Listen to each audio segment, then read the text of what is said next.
வெண்முரசு. பன்னிரு படைக்களம் 81. துரியோதனன் மிகவும் சோர்ந்திருந்தான். சாய்வு பீடத்தில் தன் உடலைச் சாய்த்து இருகைகளையும் கைப்பிடிமேல் வைத்தபடி தலையை பின்னுக்கு சரித்து அமர்ந்தான். படைப்புறப்பாட்டுக்கு முன்னர் கூட இத்தனை களைத்ததில்லை அங்கரே என்றான். கர்ணன் அவன் அருகே பீடத்தில் அமர்ந்து கலைந்து தன் தலையை இருகைகளாலும் கோதி பின்னுக்கு கொண்டு சென்று நாடாவால் முடிந்தபடி உள்ளம் மிக விரைந்து முன்னால் செல்கிறதல்லவா என்றான். உள்ள விரைவு இத்தனை களைப்படையச் செய்யும் என்று இன்றுதான் உணர்ந்தேன் என்றான் துரியோதனன். வாசிப்பது சந்தீப். துச்சாதனன் வாயிலருகே தூண் சாய்ந்து நின்றான். துரியோதனனிடமிருந்து மெல்லிய குரட்டை ஒலி கேட்கத் தொடங்கியது.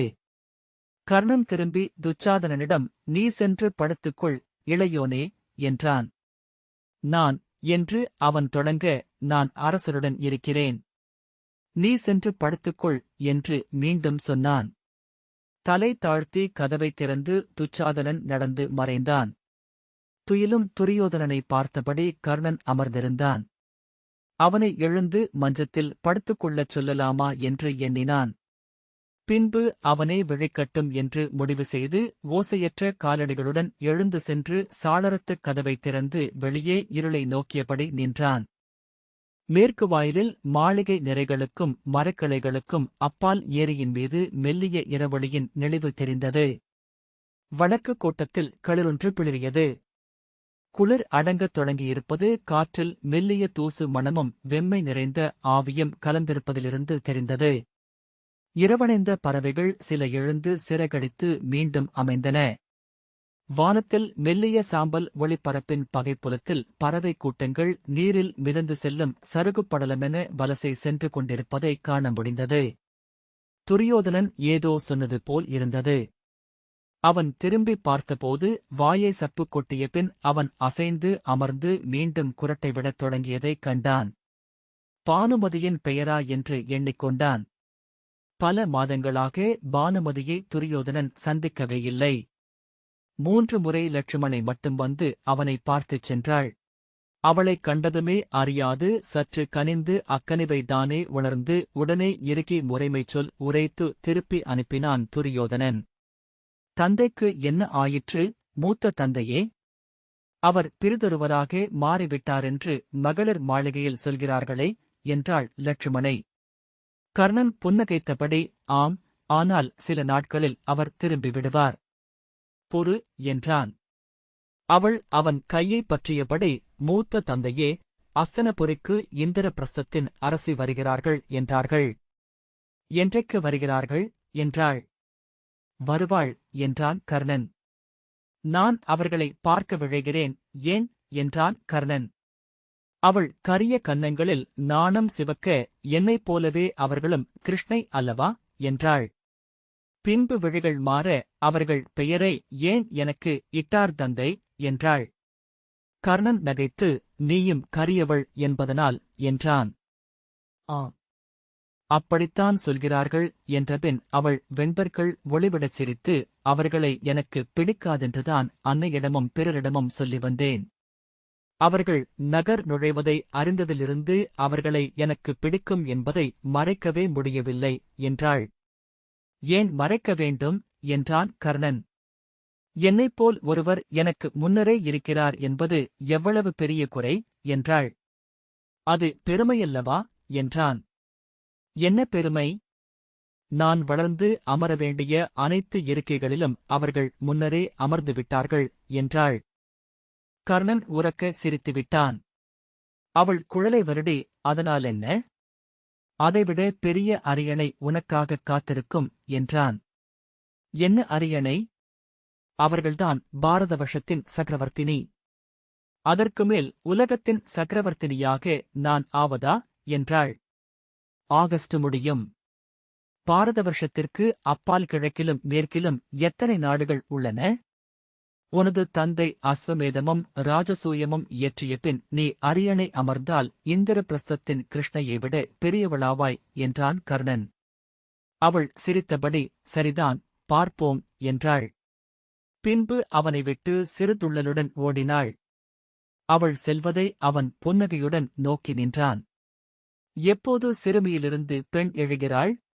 எப்போது பெண்ணிலிருந்து சிறுமி எழுகிறாள் என்பதை அறிய முடியாதது போலத்தான். வாசல் கதவை எவரோ தட்டுவது போல் உணர்ந்து கர்ணன் திரும்பி நோக்குவதற்குள் கதவு விரியத் திறந்து விதுரர் உள்ளே வந்தார். எவராலோ துரத்தி வரப்பட்டவர் போல மூச்சிரைத்தார். கர்ணன் திகைப்புடன் வணங்குகிறேன் அமைச்சரே என்று தலைவணங்க அவர் அடைத்த குரலில் பேரரசர் என்றார். ஒன்றும் புரியாமல் யார் என்றான் கர்ணன். பேரரசர் திருதராஷ்டிரர் என்று விதுரர் அழுந்திய குரலில் சொன்னார். கர்ணன் திடுக்கிடலுடன் துரியோதனனை அணுகி அவன் தோளை தட்டி அரசே, எழுங்கள் அரசே என்றான். அதற்குள் சஞ்சயனின் தோள் பற்றி திருதராஷ்டிரர் தலைகுனிந்து உள்ளே வந்தார். அவரது பேரிடல் வாசலை முழுக்க மூடியது. தலையை சற்றே திருப்பியபடி அறையில் வேறெவரும் இருந்தால் வெளியே போகலாம் என்றார் திருதராஷ்டிரர். துரியோதனன் பாய்ந்து எழுந்து யார் என்றான்.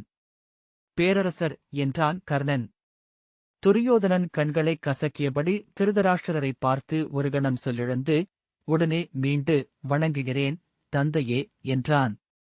விதுரா, நீ வெளியே செல்லலாம் என்றார் திருதராஷ்டிரர். விதுரர் தலைவணங்கி சஞ்சயனுடன் வெளியே சென்று கதவை இழுத்து மூடினார். கர்ணன் தானும் கடந்து செல்ல முயல அவர் கை நீட்டி நீ இங்கிருக்கலாம் மூத்தவனே, நீ என் குருதி என்றார். சிறிய திடுக்கடலுடன் கர்ணன் தந்தையே என்றான். நீ இவன் உடலின் மறுபாதி. நான் இவரிடம் பேச வந்ததை நீயும் கேட்க வேண்டும் என்றார். நான் அங்கு வந்திருப்பேனே தந்தையே என்றான் துரியோதனன். பலமுறை உன்னை அழைத்தேன், நீ வரவில்லை என்றார் திருதராஷ்டிரர். தயங்கி கர்ணனை நோக்கிவிட்டு ஆம் பணிகள் என்றான் துரியோதனன். திருதராஷ்டிரர் இன்றிரவு இதை வந்து சொல்ல வேண்டுமென்று தோன்றியது. இதைக் கடந்தால் ஒருவேளை சொல்ல முடியாது போகலாம் என்றார். அவன் சொல்லுங்கள் தந்தையே என்றான். மைந்தா, இது வேண்டாம். இச்சூதால் எந்த நலனும் நிகழப்போவதில்லை. இன்று என் விழியிழந்த உள்ளத்தால் காலத்தின் நெடுந்தொலைவை பார்க்கிறேன். வழி வழியாக இங்கு பிறந்து வரும் ஒவ்வொரு தலைமுறையும் உன் பெயர் சொல்லி பழியுரைக்கும். நீ இழிபுகளுடன் என்றும் நூல்களில் வாழ்வாய். இது வஞ்சத்தின் வெளிப்பாடு. அரசன் நிலம் விழைவது அறம். ஆனால் குலம் கோத்து கிளைவிரிப்பது அவனது பேரறம். பேரரசனாக அல்ல, உன் தந்தையாக இதை கோருகிறேன். அழுக்காரை விட்டுவிடு என்றார். துரியோதனன் எரிச்சலுடன் தந்தையே, தாங்கள் இப்போது வந்து இதை சொல்கிறீர்கள் என்றான். இப்போது மட்டுமே இதை சொல்ல முடியும். நாம் அறியாத பெருவல்லமை கொண்ட எவரோ நம்மை இக்களத்தில் இயக்குகிறார்கள். கனவிலென அவர்களுக்கு நாம் அடிமைப்பட்டிருக்கிறோம். அரைக்கணம் எழும் விழிப்பில் திமிரி விலகிக் கொண்டால் நாம் தப்ப முடியும். இது அந்த கணம். அருள் கூர்ந்து நான் சொல்வதை புரிந்து கொள் மைந்தா. தருமன் மீது நீ கொண்ட காழ்ப்பு பொருளற்றது. அவன் தன்னியல் பாலேயே பேரறத்தான். நாமனைவரும் அவனுக்கு முன் மிகச்சிறியோர். எளிய விழைவுகளாலும் வஞ்சத்தாலும் அலைக்கழிக்கப்படும் மானுடர். அவனோ நிலைபெயராமை கொண்ட நெஞ்சத்தால் என்றும் முனிவர்களால் வாழ்த்தப்படப் போகிறவன். அவன் புகழைச் சொல்லவா இங்கு வந்தீர்கள் என்று துரியோதனன் உரக்க கேட்டான். ஆம், அவன் புகழைச் சொல்லவே வந்தேன். அத்துடன் உன் இழிவைக் குறிப்பிடவும்தான். இத்தருணம் வரை உன் விழிநோக்கி அதை நான் சொல்ல முடியவில்லை. என் இளையோனின் மைந்தரைக் கொல்ல நீ அரக்கு மாளிகை அமைத்ததை மூன்றாம் உள்ளத்தால் நான் அறிவேன். பல்லாயிரம் சொற்களையும் பல கோடிக் கனவுகளையும் அள்ளி அள்ளிக் குவித்து மூடியும் அது என் உள்ளத்தின் ஆழத்தில் எங்கோ துளிவதையென நீர்காத்து உறைந்தது. துரியோதனன் உடல் நடுங்க தந்தையே என்றான். இழிமகனே, இத்தனை நாள் என் விழிப்புக்கும் கனவுக்கும் அது சிக்காது ஆக்கினேன். அதை விப்ரரிடமிருந்து மட்டுமே என்னால் ஒழிக்க முடியவில்லை. சற்றுமுன் அவர் என் கனவில் வந்தார். உன்னிடம் வந்து பேசும்படி சொன்னார் என்றார் திருதராஷ்டிரர். விழியால் அறிவதைவிட நுட்பமாக விழியின்மையால் அறிய முடியும். அறிவிலியே, நீ யாரென்று எனக்குத் தெரியும். ஏனெனில் நான் நீ. உன் வடிவில் எழுந்து நின்றாடும் இத்தீமை விழியிழந்த என் இருள் உள்ளத்தில் எங்கோ ஒளிந்து கிடந்தது. மூதாதையர் அருளால் ஒவ்வொரு கணமும் அதை வென்று இதுநாள் வரை அறம் பிழையாது வாழ்ந்தேன். உன் பொருட்டு நெறியெழுந்தேன் என்னும் இழுசொல்லுடன் நான் நூல்களிலும் நினைவுகளிலும் வாழலாகாது. கைநீட்டி பெருங்குரலில் அவர் சொன்னார், அப்பேரறத்தான் நீ இழைத்த பழியைப் பொறுத்து தந்தையென உன்னை நான் வெறுக்கலாகாதென்று அறிவுறுத்தி எனக்கு எழுதிய ஓலையை சற்றுமுன் கனவில் விப்ரர் எனக்கு வாசித்துக் காட்டினார். நெஞ்சில் அறைந்து கண்ணீர் விட்டு அழுதபடி விழித்துக் கொண்டேன். அவன் கால்களில் என் தலையை வைத்து 12 முறை பொறுத்தருளும்படி கோரினேன். அவர் முகம் உணர்வெழுச்சியால் நெளிந்தது. மைந்தா, நீ இழைக்கப் போவது அதற்கு நிகரான பிறிதொரு இழிசெயல். சூது எவருக்கும் மேன்மை தந்ததில்லை. நச்சுக்கடல் களைந்து எவரும் அமுதம் எடுக்கப் போவதில்லை. நெறி நூல்களை நானும் அறிவேன். சொற்களில் சலிப்புற்று என்றோ விலகிவிட்டேன் என்று துரியோதனன் பற்களை நெரித்தபடி சொன்னான். எவ்வகையிலும் ஒரு அணுவிடை கூட நான் பின்காலெடுத்து வைக்க மாட்டேன். தந்தையே, நான் முடிவு செய்துவிட்டேன். நாளை புலரியில் பன்னிருகளம் கூடும். மாதலர் என் பொருட்டு பகடை உருட்டுவார். நான் வெல்வேன். அக்கீழ்மகனின் முடித்தலை மேல் என் கால் வைப்பேன். அவ்விழிமகளை இழுத்து வந்து என் அவை முன் நிறுத்துவேன். நிறுத்து. அதே அவையில் உன் தலை கொய்து தெற்கு நோக்கிக் கொண்டு செல்ல என்னால் ஆணையிட முடியும் என்றார் திருதராஷ்டிரர். முடியுமென்றால் அதை செய்யுங்கள். 2 வழிகளே என் முன் உள்ளன, தந்தையே. 1, நான் எண்ணியபடி செல்லல்.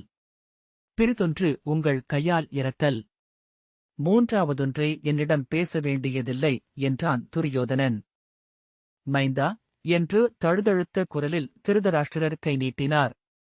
பின்னடைந்து கையை நீட்டி அவரை விலக்கியபடி துரியோதனன் சொன்னான், தெய்வங்களே வந்து சொன்னாலும் இனி என் உள்ளம் விலகாது. நான் அடைந்த இழிவுகளைக் கடந்து இனி ஒரு சொல்லும் என் சித்தம் ஏற்காது. அறவுரைகள் போதும். தாங்கள் செல்லலாம். திருதராஷ்டிரர், மூடா, இவனொருவனை நம்பியா நீ போருக்கு அறை கூவுகிறாய்?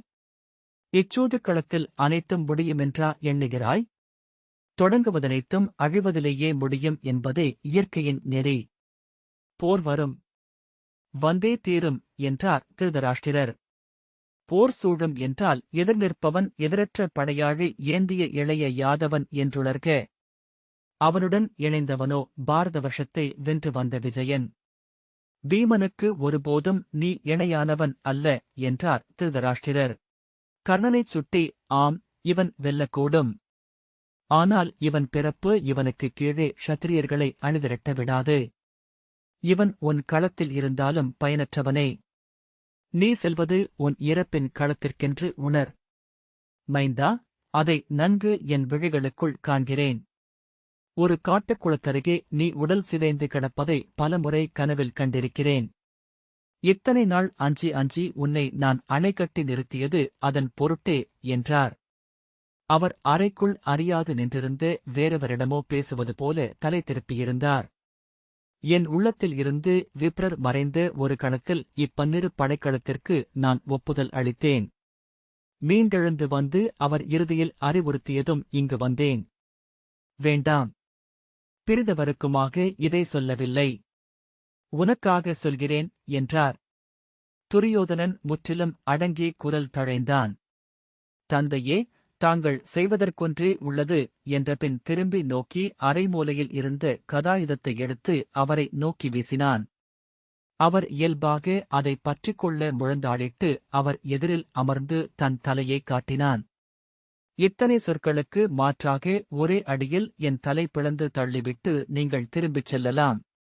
பிறிதொரு வழியும் உங்களுக்கில்லை. திருதராஷ்டிரர் கதாயுதத்தை தரையில் வீசினார். அவரது கைகள் தளர்ந்தவையென இருபக்கமும் விழுந்தன. நீண்ட மூச்சில் கரிய பெருநெஞ்சு எழுந்தமைந்தது. ஆ, வெள்ளற்கரியது, நிற்றற்கரியது, கடத்தற்கரியது. காலந்தோறும் மானுடர் அதன் முன் நின்று கதறுகிறார்கள். ஓங்கித் தலையுடைத்து மடிகிறார்கள். அது மானுடரை அறிவதே இல்லை என்றார். அவர் நெஞ்சு விம்மிக்கொண்டே இருந்தது. தனக்கென எழுந்த குரலில், எளியவனென்று முற்றிலும் கைவிடப்பட்டவன்று முன்னரே வகுத்த பாதையில் செல்லும் துளி என்று உணரும் தருணம் ஒன்று ஒவ்வொருவருக்கும் உண்டு. இது அது. இன்று இறந்தேன் என்றபின் திரும்பி நடந்தார். கதவை அவரே திறந்து வெளியே செல்ல விதுரர் அவர் கைகளை பற்றிக் கொண்டார். துரியோதனன் திரும்பி விழுதூக்கி அருகே நின்றிருந்த கர்ணனிடம், என்ன எண்ணுகிறீர் அங்கரே? தந்தையின் சொற்களில் ஒன்றை நீங்களும் நினைத்துக் கொண்டால், அதோ கிடக்கிறது கதாயுதம். எடுத்து என் தலையை சிதறடியுங்கள். அதனுள் கொப்பளிக்கும் அமிலத்தின் அனலிலிருந்து அவ்வண்ணமேனும் நான் விடுதலை கொள்கிறேன் என்றான். கர்ணன் தணிந்து உறுதியான குரலில், என்றும் நான் உங்களுடன் இருப்பேன் அரசே. ஒரு சொல்லும் ஓர் எண்ணமும் மாற்றில்லை என்றான். பின்னிரவின் வெம்மையைச் சுமந்து காற்று வீசத் தொடங்கியபோது பீடத்தில் கால் நீட்டி அமர்ந்து அரைத்தீலில் இருந்த நகுலன் விழித்துக் கொண்டான். கருந்தறி எழுந்து அகல் விளக்குச் சுடர் எண்ணெய்க்குள் இறங்கியிருந்தது. பட்டாம்பூச்சியின் இறுதித் துடிப்பு அதில் தெரிந்தது. அறையின் இரு தூண்களும் அதற்கேற்ப நடமிட்டன. மூடிய விழிகளுக்குள்ளேயே அவ்வசைவைக் கண்டுதான் அவன் விழித்துக் கொண்டான் என்று எண்ணினான். எழுந்து ஆடையை சீர் செய்தபடி கதவைத் திறந்து இடைநாழையில் வந்து ஒளியேந்திய மாளிகைகளின் ரீங்கரிக்கும் பரப்பாக தெரிந்த அஸ்தினபுரியை நோக்கிக் கொண்டிருந்தான். மாளிகை முற்றத்தில் பல்லக்கு வந்து நிற்பதைக் கண்டான். 3 எண்ணெய் பந்தங்களை ஏந்திய காவலர்கள் முதலில் அணைந்து அவற்றை தூண்களில் பொருத்தினர். கொம்பூதியும் வரவரவிப்போனும் தொடர்ந்து வர பாஞ்சாலத்தின் விற்கொடை பறந்த பல்லக்கு 8 போகிகளால் சுமக்கப்பட்டு நீரிலென தத்தித் தத்தி மேலேறி வந்தது. செந்நிற ஒளியில் அதன் செம்பட்டு திரைச்சீலை நிறமற்றது போல் தோன்றியது. அதைத் திறந்து வெளியே வந்த திரௌபதி தன் ஆடையை இழுத்து முகத்தை மறைத்து மெல்ல நடந்தாள். பல்லக்கில் அவளுடன் வந்த அணுக்கத் தோழி மூங்கில் கூடையையும் தாளத்தையும் எடுத்துக்கொண்டு அவளைத் தொடர்ந்தாள். கீழே வீரர்கள் அவளை வாழ்த்துவதும் ஸ்தானிகருடன் அவள் உரையாடுவதும் கேட்டது. மரப்படிகளில் அவள் காலடி ஓசை எழுந்தபோது அவன் திரும்பி அவள் வரவை நோக்கி நின்றான். இறுதிப்படிகளில் ஏறி திரும்பி நோக்கி ஸ்தானிகரிடம், அணைந்ததுமே என்னிடம் செய்தியை அறிவியுங்கள் என்றபின் அவள் அவனை நோக்கி புன்னகைத்தாள். அவளுக்குப் பின்னால் ஏறி வந்த சேடியிடம், தாளங்களை மஞ்சத் தரையில் வை என்று சொல்லிவிட்டு அவனிடம், துயிலாதிருந்தீர்களா என்றாள். ஆ, நீ முன்னரே வருவாய் என்று நினைத்தேன் என்றான். அங்கு மகளிர் மாளிகையில் அன்னையரும் நூற்றுவரின் துணைவியரும் துச்சளையுமாக பெருங்கொண்டாட்டமாக இருந்தது என்று அவள் சொன்னாள். என்ன செய்தீர்கள் என்று அவன் புன்னகையுடன் கேட்டான். அதை மட்டும் எந்தச் சொல்லாலும் சொல்ல முடியாது என்று வெண்பற்களைக் காட்டி அவள் சிரித்தாள். உண்மையில் ஒன்றுமே செய்யவில்லை. பேசிக் கொண்டிருந்தீர்களா என்றான் நகுலன். சொல்லப்போனால் பேசிக்கொண்டும் இருக்கவில்லை. ஒன்றுமே நிகழவில்லை. வீணாக சிரித்தோம், ஒருவரை ஒருவர் துரத்தினோம், மலரள்ளி வீசிக்கொண்டோம், குழந்தைகளை கொஞ்சினோம். மாலை முதல் இதுவரை மகிழ்ந்திருந்தோம் என்பது மட்டுமே சொல்ல முடியும் என்றாள் திரௌபதி. பொருளின்றி மகிழ்ந்திருக்க குழந்தைகளால்தான் முடியும் என்றான் நகுலன். குழந்தைகளாகும் கலை பெண்களுக்குத் தெரியும் என்றாள் அவள். அங்கு ஆண்கள் இருக்கக்கூடாது, அவ்வளவுதானே என்றான். இருக்கலாம். சிறுவர்களாக என்றபடி திரும்பி, இருங்கள். நீராடி ஆடை மாற்றி வருகிறேன் என்றாள். அவன் மஞ்சத்தரையின் உள்ளே சென்று அமர்ந்தான். ஏவலன் உள்ளே வந்து அகலுக்கு எண்ணெய் ஊற்றி புதுத்திரியிட்டு சுடரேற்றிவிட்டுச் சென்றான். அவளுடைய பட்டாடையின் சரசரப்பு கேட்பதுவரை அவன் காத்திருந்தான். இந்திரபிரஸ்தத்திலிருந்து கிளம்பும்போது அவளிடமிருந்த அமைதியும் இறுக்கமும் முற்றாக விலகிவிட்டிருப்பதை உணர்ந்தான். அவள் முகத்திலிருந்த புன்னகை தன் முகத்தில் பற்றிக் கொண்டு ஒளிகொண்டு எரிவதை அறிந்தான். அவள் உள்ளே வந்து, என்ன சிரிப்பு என்றாள்.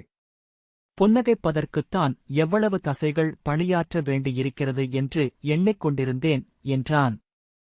அதைவிட உள்ளம் பணியாற்ற வேண்டியிருக்கிறது என்றபடி அவள் அறைக்குள்ளிருந்த ஆடியில் தன் முகத்தை நோக்கி முன் நெற்றி மயிரை கைகளால் நீவி காதுகளுக்குப் பின் ஒதுக்கினாள்.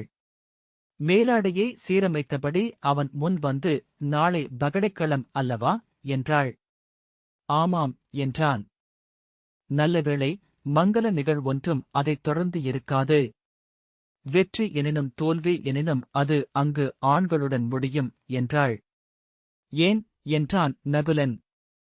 நான் விலக்காகியிருக்கிறேன் என்று அவள் சொன்னாள். ஒருவேளை ஆடல் முடிந்தபின் ஆலயத்திற்குச் செல்ல வேண்டியிருந்தால் என்று நகுலன் கேட்டான். நான் கலந்து கொள்ள முடியாது. அதை சேடியிடம் சொல்லி அறிவிக்க வேண்டியதுதான் என்றாள். உண்மையில் நான் அங்கு வர விரும்பவில்லை. சொல்வதற்கு இனி இது உள்ளது. நன்று. நகுலன், தனியறைக்கு செல்லவிருக்கிறாயா என்றான். அவனுக்கு ஏமாற்றமாக இருந்தது. அவ்விரவில் அவளுடன் இருக்க விழைந்தான்.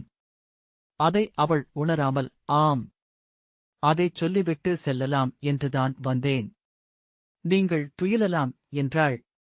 நீ அஞ்சவில்லையா என்றான் நகுலன். எதை என்று அவள் கேட்டாள். நாளை நிகழவிருக்கும் பகடையாட்டத்தை என்றான். அவள், அதற்கு நான் ஒன்றும் செய்வதற்கில்லை. ஆவது அணைக என்றாள். நான் அஞ்சுகிறேன். மீள முடியாத சேற்றுக்குழி ஒன்றை நோக்கி மூத்த